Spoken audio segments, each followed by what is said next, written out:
Serangan besar-besaran oleh drone kamikaze Angkatan Bersenjata Federasi Rusia terhadap posisi Angkatan Bersenjata Ukraina berlangsung menegangkan.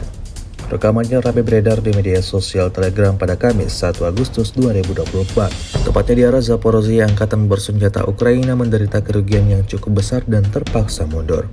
Hal tersebut terjadi imbas serangan Rusia yang membabi buta titik pertahanan Ukraina. Serangan tanpa jeda terus berdatangan dan menghancurkan posisi Ukraina, seperti yang terlihat dalam rekaman.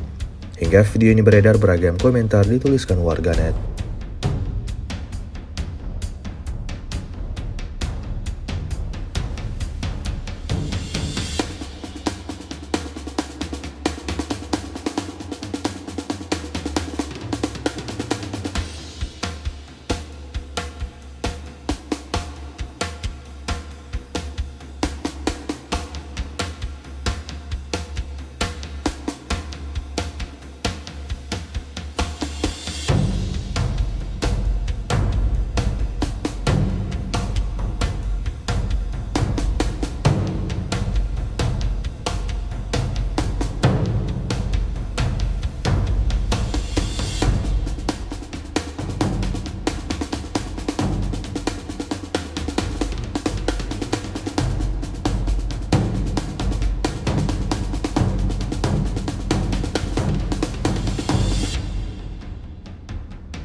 Download Tribun X sekarang, menghadirkan lokal menjadi Indonesia.